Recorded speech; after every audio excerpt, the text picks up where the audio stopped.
Hi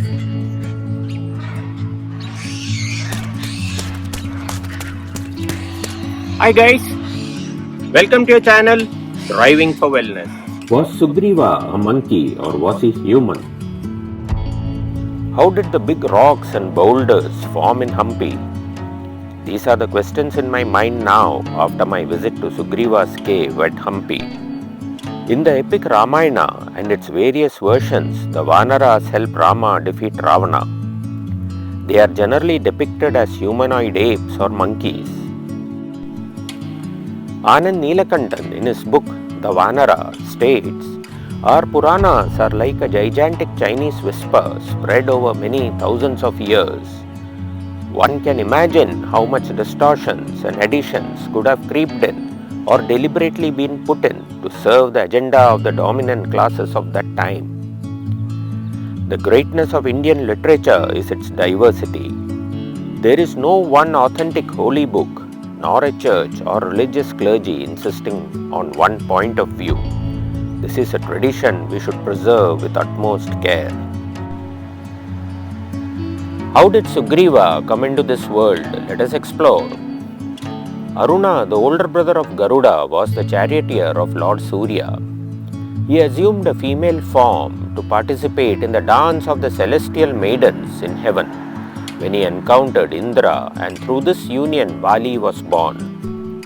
When questioned on his absence from duty, Aruna narrated what had transpired to his boss Lord Surya and assumed the female form again. Through the union of Aruna and Lord Surya, Sugriva was born. Then how did the sons of Indra and Surya become Vanaras? Were they not humans? Brahmanda Purana says that the two boys were adopted by Riksharajas, a Vanara chief. As Vali and Sugriva grew in a forest in a Vanara household, it is believed that they adopted characteristics of Vanaras and started looking like monkeys. But were they humans? There are three main theories about the etymology of the word Vanara. Narayan Iyengar, in his book Essays on Indo-Aryan Mythology, suggests that Vanara means monkey, that is derived from the word Vana, which means forest, literally meaning belonging to the forest. Sir Monier Williams, an Indian-born British scholar in Sanskrit at Oxford University, says it is probably derived from Vanar, meaning wandering in the forest, and means forest animal or monkey. It was Kabanda, the demon, who first mentioned the monkey brothers. He warns Rama that he will not succeed in recovering his wife without help and advises him to form an alliance with Sugriva.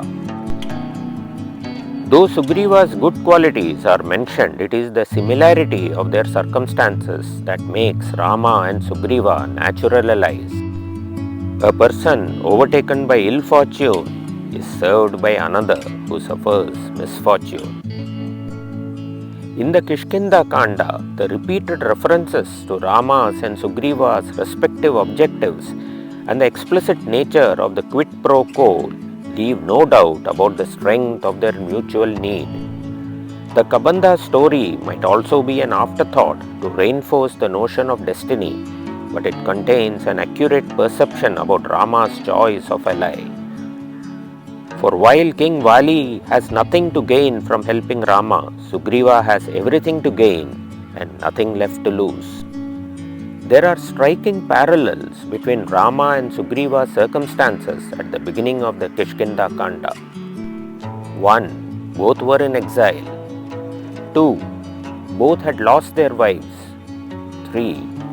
Both have been deprived of a kingship that went to their brothers. Rama himself comments on the similarity, saying, I realize from my own experience that you are plunged in an ocean of grief. Rosalind Lefebvre, a PhD in Sanskrit and a Sanskrit professor at the Simmons University in Boston, translated the Ramayana of Valmiki, an epic of ancient India. In volume 4, Kishkinda Kanda, she observes that before examining the implications of their alliance, one must consider the identity of the Vanaras. The term commonly denotes a monkey and For many centuries, there appears to have been nothing troublesome about the meaning. But in more recent times, a number of scholars have objected, insisting that the Vanaras were tribal people of some kind, perhaps with a monkey banner. It is undeniable that the Vanaras are often presented in strictly human terms. They have the same speech, the same preoccupations, and the same problems and conflicts as humans do.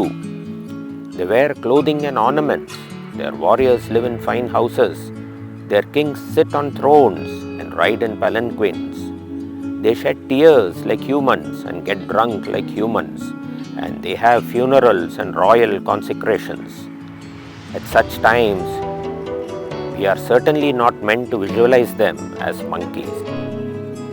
Yet at other times, they leap and jump like monkeys. And clearly, in the Valmiki Ramayana, as we now have it, the Vanaras are not consistently monkeys, nor are they consistently. It is for the viewers to judge. The second question that came to my mind was regarding how the rocks and big boulders were formed in Hampi. Hampi is situated on the Dharwar Craton, an old stable chunk of the earth's crust.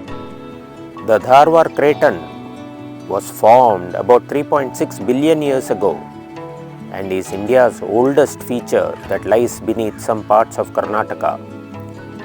Right opposite the Rishyamukha mountain, across the Tungabhadra, is a naturally formed cave by boulders leaning over each other, called as the Sugriva's cave.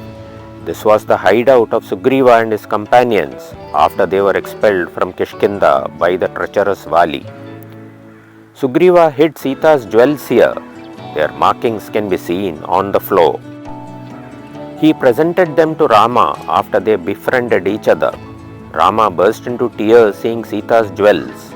Seeing Rama's intense pain of separation from Sita, Sugriva, Hanuman and Jambavan vowed at that spot to bring Sita back from the captivity of Ravana. Rama and Lakshmana's footprints are embedded on a flat sheet of rock outside the cave, while their stone-carved deities can be seen inside. In the main part of Hampi, one can see huge stones in pieces present all over Hampi. Sugriva hid in this cave at Hampi as the cave was out of bounds for Vali in view of the curse from sage Matanga. This cave was a safe place for Sugriva to plot the return of Sita. It was here that he issued orders to his army of monkeys to search for Sita in 4 different directions. This is the story of Sugriva's cave at Hampi. Bye for now. As they say, change is the end result of all learning. All things are possible because anything can be learned. I hope you will consider motivating me with a like and subscribe to my channel, Driving for Wellness. I'll be back soon with a new video. Till then, bye for now.